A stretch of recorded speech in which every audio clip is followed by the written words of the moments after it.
من الشیطان الرجیم بسم اللہ الرحمن الرحیم سورہ مومن آیت نمبر 21 میں اللہ تعالیٰ فرماتے ہیں، کیا یہ لوگ زمین میں چلے پھرے نہیں کہ دیکھ لیتے کہ ان سے پہلے لوگوں کا انجام کیسا ہوا ہے؟ وہ ان سے قوت اور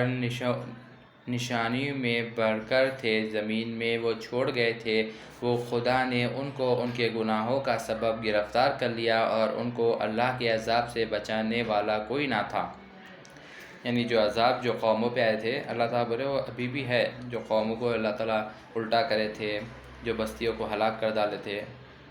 وہ ابھی بھی ہے بلکہ بولے اللہ تعالیٰ۔ تو اللہ دیکھتے نہیں، اس میں نصیحت کو نہیں دیکھتے، اللہ تعالیٰ کیسا کرے ان لوگ کا انجام بلکہ بول رہے۔ آیت نمبر 22 میں اللہ تعالیٰ فرماتے ہیں، یہ اس لیے ہوا کہ ان کے رسولوں نے ان کے پاس واضح دلیلیں لے کے آتے رہے تو یہ نہ مانے تو اللہ نے ان کو پکڑ لیا، بلا شبہ وہ بڑی قوت والا سخت عذاب دینے والا ہے۔ آیت نمبر 23 میں اللہ تعالیٰ فرماتے ہیں، اور ہم نے موسیٰ کو اپنی نشانیاں اور روشن دلیل دے کر بھیجا۔ آیت نمبر 24 میں اللہ تعالیٰ فرماتے ہیں، فرعون اور حامان اور قارون کی طرف جو انہوں نے کہا یہ جادوگر جھوٹا ہے۔ یعنی فرعون اور حامان اور قارون جو تھے فرعون کے ساتھی، ان لوگ کے پاس جب اللہ تعالیٰ موسیٰ علیہ السلام کو بھیجے تو اللہ بولے یہ جادوگر ہے اور جھوٹا ہے بلکہ بولے۔ آیت میں 25 میں اللہ تعالیٰ فرماتے ہیں، پھر جب وہ ہماری طرف سے حق لے کر ان کے پاس آئے تو انہوں نے کہا کہ جو لوگ ان کے ساتھ ایمان لائے ہیں ان کے بیٹوں کو قتل کر دو اور بیٹیوں کو زندہ چھوڑ دو، اور کافروں کی تدبیریں گمراہ کن ہوتی ہے۔ یعنی پھر فرعون بولنے لگا کہ اب جو بھی موسیٰ علیہ السلام کے اوپر اور ہارون علیہ السلام کے اوپر ایمان لا لیے ان لوگ کے بچوں کو قتل کر دو اور ان لوگ کی بچیوں کو زندہ چھوڑ دو بول کے ایسا عذاب نکالا، ایسا کر رہا تھا۔ آیت نمبر 26 میں اللہ تعالیٰ فرماتے ہیں، اور فرعون نے کہا مجھے چھوڑ دو کہ موسیٰ کو قتل کر دوں اور اس کو چاہیے کہ اپنے رب کو بلا لے، مجھے ڈر ہے کہ کہیں وہ تمہارے دین کو نہ بدل دے، یہ ملک میں فساد نہ پیدا کر دے۔ آیت نمبر 27 میں اللہ تعالیٰ فرماتے ہیں، اور موسیٰ نے کہا میں اپنے اور تمہارے رب کی پناہ لیتا ہوں ہر متکبر سے جو آخرت کے دن پر ایمان نہیں لاتا۔ آیت نمبر 28 میں اللہ تعالیٰ فرماتے ہیں، اور ایک مرد مومن نے کہا جو آل فرعون میں سے تھا، جو اپنے ایمان کو پوشیدہ رکھتا تھا، کہ تم ایک شخص کو قتل کرنا چاہتے ہو صرف اس لیے کہ وہ کہتا ہے کہ میرا رب اللہ ہے، حالانکہ وہ تمہارے پاس تمہارے رب کی طرف سے دلیل لے کر آیا ہے۔ اگر وہ جھوٹا ہے تو اس کا جھوٹ اسی پر پڑے گا، اور اگر وہ سچی ہے تو کوئی سا عذاب تم پر ہوگا جس کا وہ وعدہ کر رہا ہے۔ بلا شبہ اللہ اس شخص کو ہدایت نہیں کرتا جو حد سے گزر جانے والا، بہت جھوٹ بولنے والا ہو۔ یعنی جو فرعون کی جو قوم تھی اس میں سے ایک شخص تھا جو پہلے ایمان لے لیا تھا مگر چھپا کے رکھا تھا، کس کو بھی ظاہر نہیں کرا تھا ایمان لے لیا بول کے۔ پھر جب موسیٰ علیہ السلام آئے تو پھر فرعون کو بولنے لگا کہ اگر موسیٰ علیہ السلام جھوٹے ہیں تو ان کو ان کی جھوٹ کی سزا ملے گی، اگر وہ سچے ہیں تو تیرے پر وہ عذاب آئے گا جو اس کا اللہ تعالیٰ وعدہ کرے، اور اللہ تعالیٰ جھوٹوں کو ہدایت نہیں دیتے بول کے ایسا بولا۔ آیت نمبر 29 میں اللہ تعالیٰ فرماتے ہیں، وہ شخص نے کہا اے قوم آج تمہاری بادشاہت ہے کہ تم اس کی ملک میں غالب ہو، تو پھر کون تمہاری مدد کرے گا اگر تم پر اللہ کا عذاب آ گیا؟ فرعون نے کہا میں تم کو وہی بات سمجھاتا ہوں جو مجھے سوجھی ہے، اور میں تم کو وہی راستہ دکھاتا ہوں جو میں بھلائی ہے۔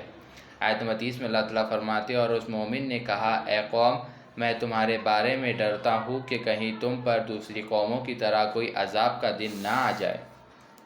آیت نمبر 31 میں اللہ تعالیٰ فرماتے ہیں، جیسا قوم نوح اور عاد اور سمود اور ان کے بعد والوں کا حال ہوا، اور اللہ اپنے بندوں پر ظلم کرنا نہیں چاہتا۔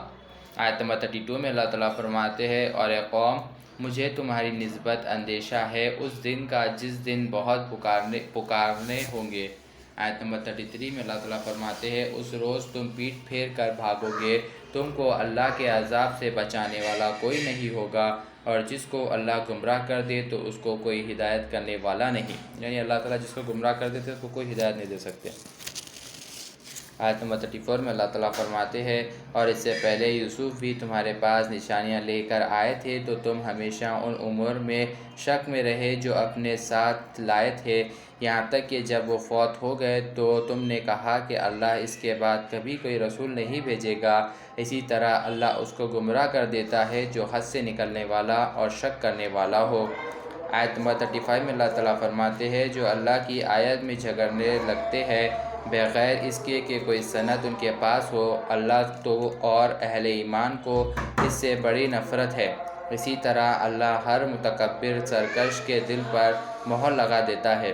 آیت نمبر 36 میں اللہ تعالیٰ فرماتے ہیں اور فرعون نے کہا اے حامان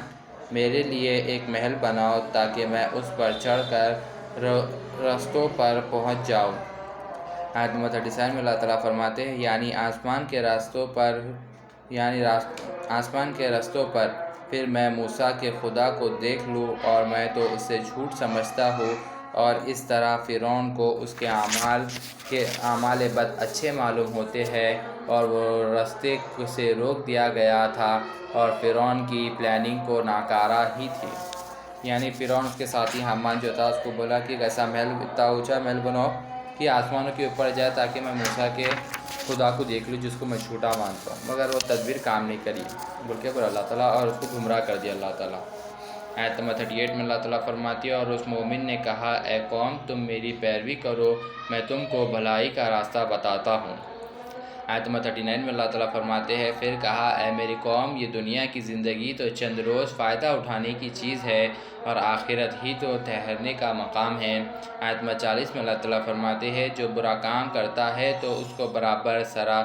سرابر بدلہ ملتا ہے، اور جو نیک کام کرے گا مرد ہو یا عورت بشرط یہ کہ مومن ہو تو ایسے لوگ بہشت میں یعنی جنت میں داخل ہوں گے، وہاں ان کو بے حساب رزق ملے گا۔ یعنی جو بد ہوں گے ان لوگ کو پورا عذاب ملے گا، ان لوگ کے برے کام کرنے کا ان لوگ کو بدلہ ملے گا، اور جو نیک رہیں گے جو مرد نیک اور جو عورت نیک رہیں گی مطلب اللہ جو مسلمان یا مومن رہیں گے تو ان لوگ کو جنتوں میں داخل کیا جائے گا۔ بول اللہ تعالیٰ۔ صدق اللہ العظیم و صدق مولانا رسول الکریم۔